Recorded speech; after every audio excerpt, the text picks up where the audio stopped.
Welcome to the Relationship Toolbox, a show about the skills we need to build healthy relationships with each other. So today we're going to be talking about navigating that complex feelings of teenagers and parents as teens transition out of high school, which is, they have lots of things in front of them. Some people take gap years, some people do service, find jobs, and others go to college. And today we're going to be talking about college. And since it's been a few years since either of us has been there and experienced that, and either as ourselves or with our own children, we have a special guest today to help us understand what young people are facing these days. So we have invited Julia Conway, a senior at Rutland High School, to join us today to perhaps give us a glimpse of what she and friends of her age are going through this moment in their lives. So we welcome you to the Relationship Toolbox, Julia. Thank you. So when Tom and I went to college, which was a couple of years ago, things were a little simpler. Expectations were a little more straightforward, and social norms were a little narrower. Social media was much more limited. And probably even the number of institutions that you could go to were smaller. And it's even been about 10 years since I went through this as a parent with my son.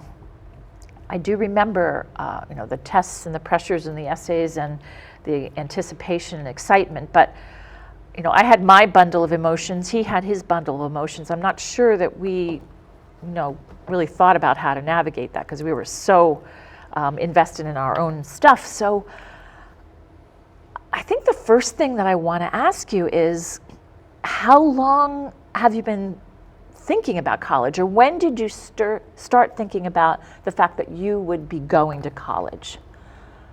Well, my family's always said since I was young to all of my sisters, you will be going to college. Okay. So it's kind of, it was just part of the family culture then. Yeah, but as I got older, we kind of discussed the other options, and I decided that I still wanted to stick with a college career path.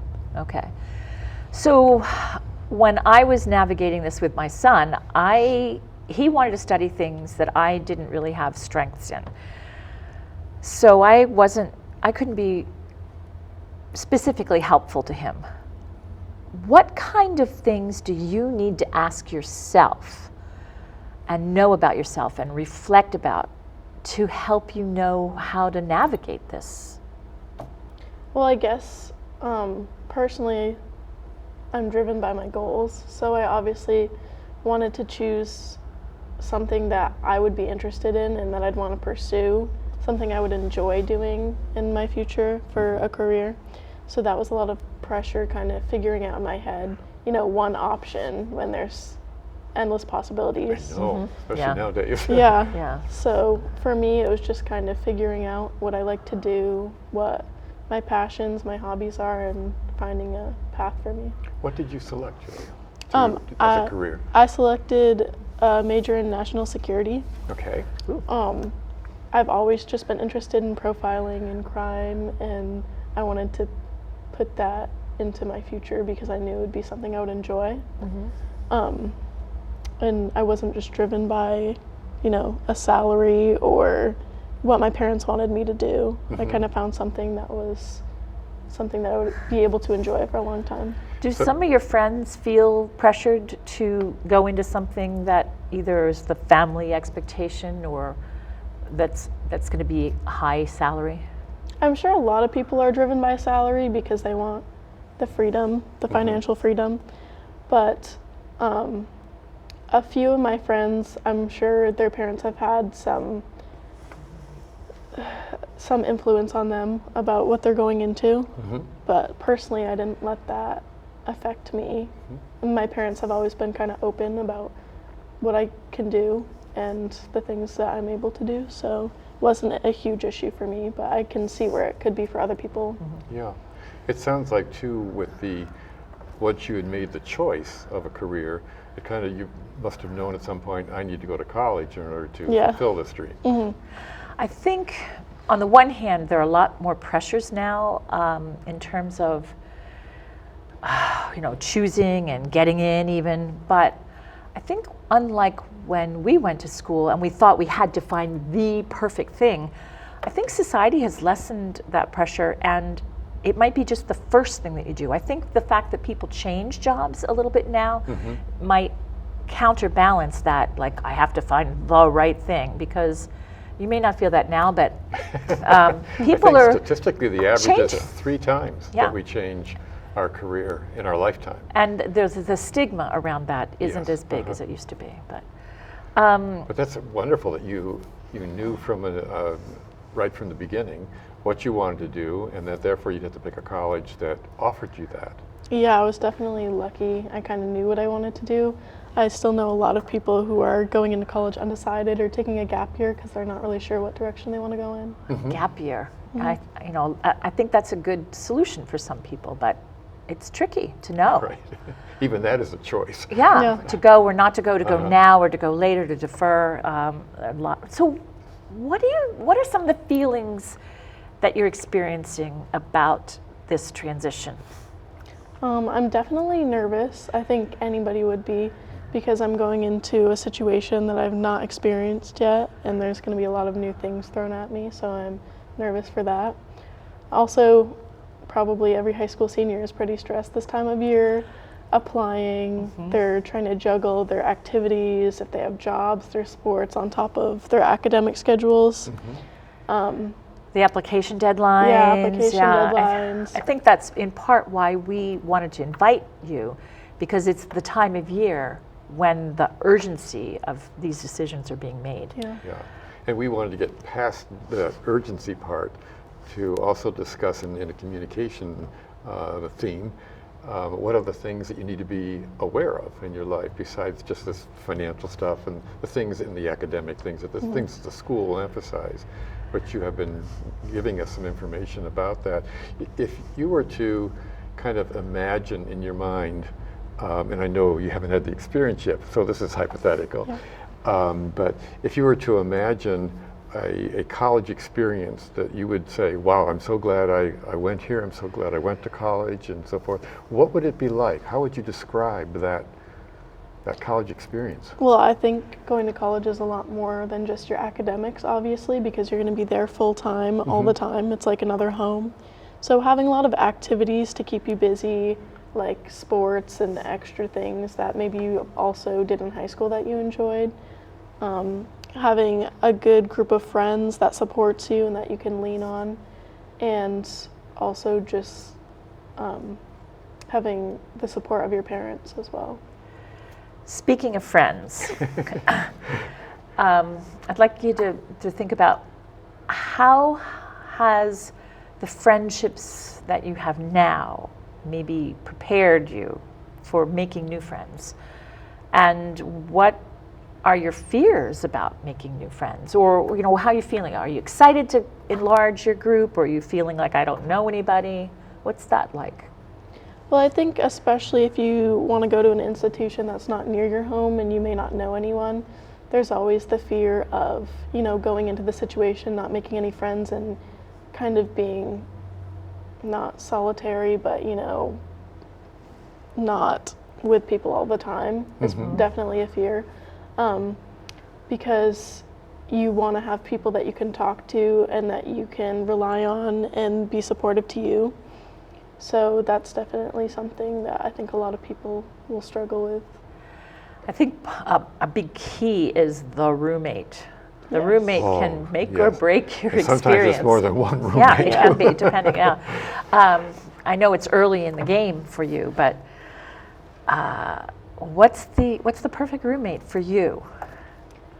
The perfect roommate. Well, I'm pretty low key, so probably not someone who is there to have a good time all the time, if you know what I mean. But like someone that's personable, that I can talk to. Just someone that's respectful of your space and privacy. That's a big thing. Yeah, that's hard when you're confined to such a small area. Another thing I'm assuming is still an issue, and that is that if you are with someone who likes to be up late at night and you would prefer to sleep, how you work out that compromise with it. So we're getting into kind of the skills of how do you deal with Living with people. differences? Yeah, Yeah. I mean, it's not like your family. Right. So how do you envision this, living with someone who might have some different values, being from a state that's kind of isolated? You may be exposed to people from a lot of different cultures. So how do you contemplate, and what kind of skills do you feel good about with yourself in working with people who may have different expectations, different values and everything? Have you thought about that? And how I you have would a handle it? little bit. Okay. But like you said, compromise is a big thing.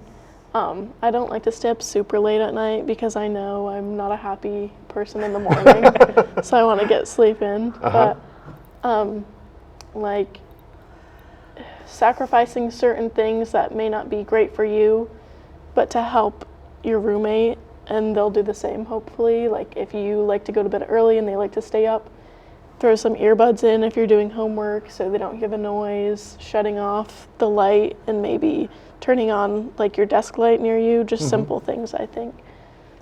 It is a relationship laboratory. Yes, it sure being is. thrown together. That's a good word for it, yes. Because you've probably, you'll probably have to do a profile and a computer or a dean or somebody will put you together, and you're thrown into it and Oh, gotta make or break it. Yeah. I had a roommate who was a wonderful guy to be with, but he had to study when he was listening to opera.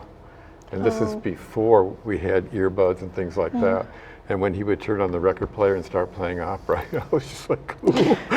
Not a fan of opera. Yeah. Right. I think even if you're going to a college where you know someone from your high school and you plan to room with them, that can also be a challenge because you don't live with them all the time. You don't know how they Yes. work. It could be just Right. as bad as having someone you don't know. Exactly. You may know them in class or in like English class, but not how often they change their bed or whatever. Yeah.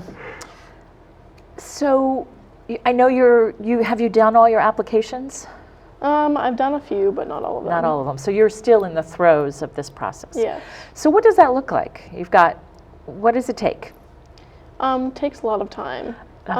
Going through and making sure, like, I know the College Board or Common App has questions for each college, so it's individualized writing that you can't just copy and paste your essay into each one. You have to, a lot of schools now are test optional, which means you don't have to submit your SAT or an ACT score, Really? Okay. but a lot of kids still take it. So taking your tests and uploading that information and writing your essay, making sure it's proofread, doing that kind of stuff. And then just a lot of personal information you have to upload and do a lot of things about The you. dreaded federal forms if you Oh, want to get yes. scholarships and things. That can be tough to navigate. Sure. I hadn't even thought about this until just now, but how has these last 2 years with COVID, how have they influenced this planning and so forth? Has it had a big impact, and even on your schooling? Do you have concerns about whether you lost some time or preparation in academics? I feel like it's a lot of people's concerns that you haven't had the in-person, one-on-one learning with teachers, and there's always a fear that you're behind, or maybe you didn't learn something, but I feel like along the way, I'll learn it, and things that maybe I missed out on, maybe there will be additional opportunities at college for me to do that. I don't feel like it had as big of an impact on me as some other people. I was fortunate enough to have some nice living places or standards, but a lot of people that affected a lot of like their household income and things that they couldn't control. So I was lucky enough to not have to worry about any of that. Good. So in a lot of ways, I think it affected me less than a lot of other people. So when's the magic deadline for the last submission? I think my last one is February 1st. Wow. So this It's coming up. really, Yeah. but through the holidays, this really kind of eclipses a lot of other things that are going on, like Thanksgiving and Christmas vacation and your senior year. There's a lot built into this. How do you handle it all? my mom, really, and guidance counselors and anyone that's just there to help and support me, even just, venting about what you have to do, because there's not a ton of things that adults can help with. It's pretty much work that you have to do, unless they're willing to upload, like, for their information if you're doing FAFSA or other financial places like that. Yeah. But for the most part, you have to do it yourself. Do you find that there's a fair amount of conversation among your peers about the college process and what they're going through? Is there a lot of sharing of things, or are people somewhat private about that? I feel like there's a lot of sharing, especially between the groups of friends that I have. We're all talking about, what our future plans are, what we have to do to get there. Some people aren't doing like standard college. Some people are taking a gap year. Some people plan to go to community college. So there's so many things that personalize what you have to do to get where you want to go. It's nice these days to have those different pathways so nobody feels like they're not measuring up to somebody else, because you can actually choose a plan that fits your needs and your goals and your pursuits, and I'm really glad about that. I was wondering, is there some code or something like that among other students about this is a higher priority or this is a higher goal in life if someone's going to college, say, than someone's going off to a technical school? Is there any of that kind of bias or thinking that you are sensitive to or occurring? I mean, I'm sure a lot of people, well, obviously they prioritize what they're going to be doing in life.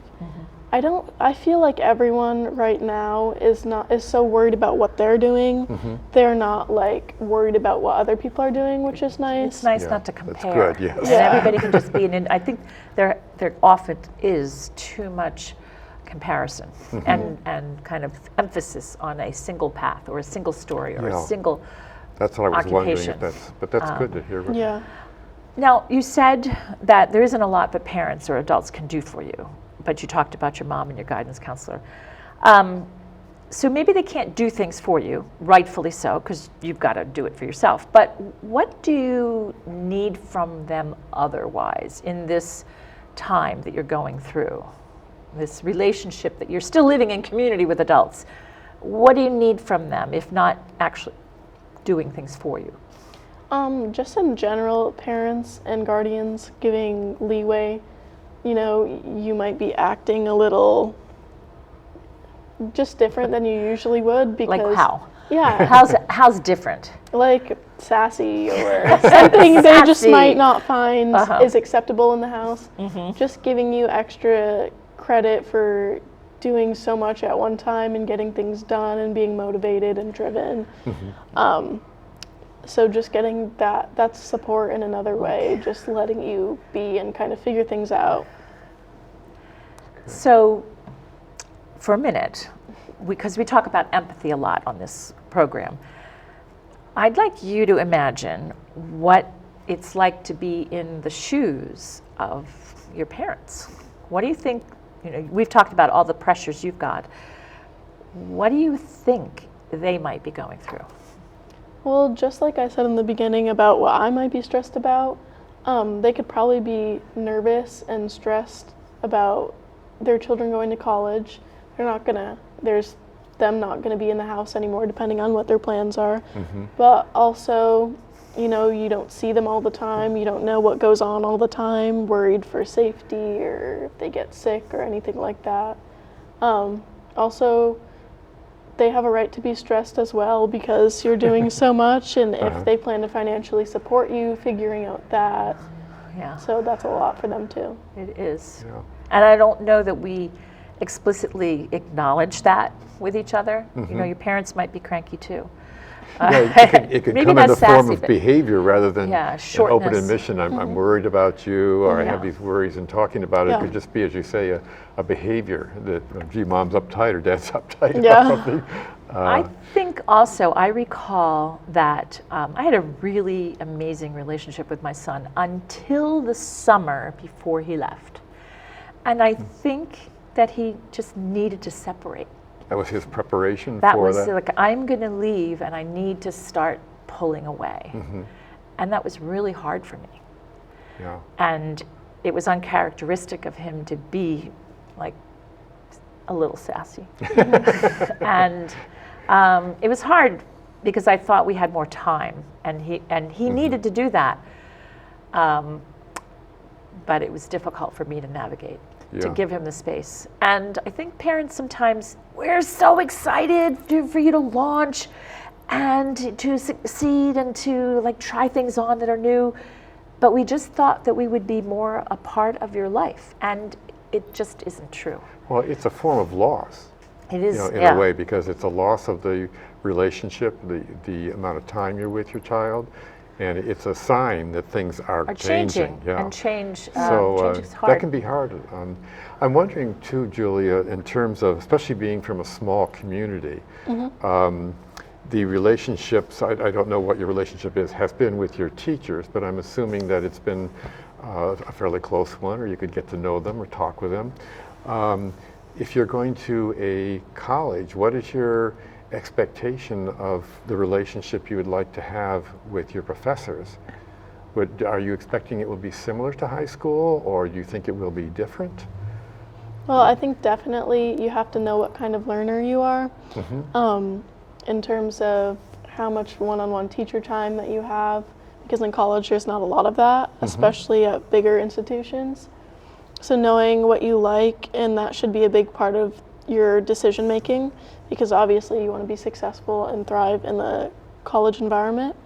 So depending on, you know, what you like, I prefer not a huge group, but not super small either, somewhere in the middle. That's just how I learn best. But it's very individualized. So no, that's one of the areas that you'd want to know yourself well, is what is my learning style? What kind of help might I need in learning things?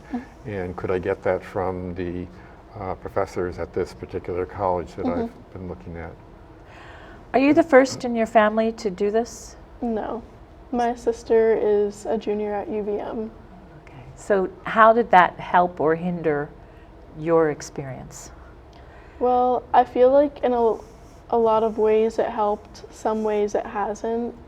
Tell us, be more specific, tell us more. Yeah, just like the process of what I need to get done and what I need to prepare for, kind of broke in my parents in terms of certain things that maybe they wouldn't be open to before, but it's changed for both the student and the parents, so there's definitely a lot of new things being thrown at the both of them. Okay, so sort of she broke the ice for you in some ways. Has she ever had you on the campus or stayed overnight in a dorm with her to get a sense of the college life? I've gone up to see her a lot because she's pretty close to where we are, and I've experienced some of the things, the college life things. What was it like when she left home for you?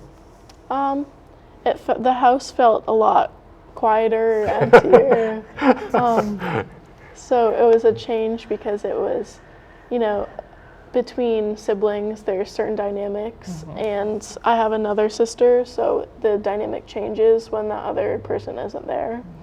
And then they come back, Yes. which will happen to you too. How do you fit back in after you've been away and new parts of you have been developed? That, Yeah. I mean, That you is probably, that's another that's transition. huge. It's yes. like you don't fit in your pot anymore. You've outgrown the pot, but you still have to pretend that you fit, And but your you don't parents fit. expect you to fit back right in. And like Pick up where you left off. you were the person that was who left, and you're not that person anymore. That is a Right. completely different story, a different program, I think. But so imagine, because you're not at the accepted point yet, you don't know where you're going. But what if? How are you going to make the decision once you've been accepted if your expectations are different than your family's expectations? I think for me, I'm lucky enough to have parents that support me in whatever career path I choose. So I'm sure it's easier for me than a lot of people, but also just keeping them in the loop, letting them know what's going on and what you're doing, what you plan to do, helps a lot, because then they can give you their feedback on what they think and what you should do, and it just helps when everybody knows what's going on. There's no confusion. It's not chaotic, and it's just a smooth transition. Do you have any particular strategies? How do you recreate this? I'm thinking again of communication skills, of when you sense that you are changing, you are evolving, say coming back after 3 or 4 months at college, and you're different, you feel different, but your parents may still try to see you in the same light. What skills can you imagine that kids your age need to have in terms of talking with their parents? As Marsha mentioned, having empathy for understanding that your parents are going through something too. But at the same time, you're growing and you're becoming more independent and so forth, and they need to recognize that. Are there any special skills that you can think of that you need to be aware of or utilize in helping with that difference in expectations? I think a big part of it is just being respectful to your parents' feelings as well as yours. Mutually respecting each other and talking about things when you may not agree is super helpful. But like back to what you were saying about fitting back into like the life of home versus life of college. Obviously you get into your routine and you have the things that you do. And sometimes that's hard for your parents to see.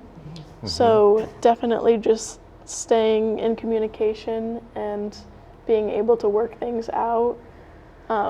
You know, you're used to being out late or going to do this and not telling anyone, and then all of a sudden you leave the house and you get a call from your mom saying, where are you? I remember that On the other end of it. Yes. So do you set aside special times to talk about these issues, or do you and your mom or you and your dad weave it into your daily lives? I definitely weave it into my daily life. When things come up, when deadlines come up, that's just when we start talking about it. I'll let them know I'm doing this or I'm doing that, and then we'll just talk about it and what my plans for the future are. If you had one piece of advice to parents going through this, what would it be? Definitely just keep an open mind. That will help your child in the end. Being respectful and really just communicating with them so that you're both on the same page and that they can be successful. And it was the same question, but this time focused on the child going on. Yeah. What would you recommend to other peers that you know are going through the same thing you are? What advice would you give them in dealing with this process? It makes everything easier if you stay motivated and stay focused. To get the things that you want done. Like in a question asked earlier, don't be worried about what everybody else is doing and what they have to do. Like focus on yourself and your goals and be driven by your goals, and hopefully that will help you. Because you're talking about some real skills there in organizing, setting priorities, it sounds like, which aren't easy things. I don't know if they're even taught in school as separate skills. So how do you get those skills? I feel like in your life, especially it's taught by your parents and the people who you're around growing up, just have self-discipline and be focused and know what you want and go after it. Okay. I know myself, I was lucky enough to have that kind of tunnel vision, just know where I want to go and how to get there. Well, we collectively wish you the best, and we thank you for joining us today, and we thank you for joining us today as we tried to navigate some of the complex emotions and issues around transitioning in the parent-teen relationship as we exit high school. Thank you so much for joining us on the Relationship Toolbox, and we'll see you again soon.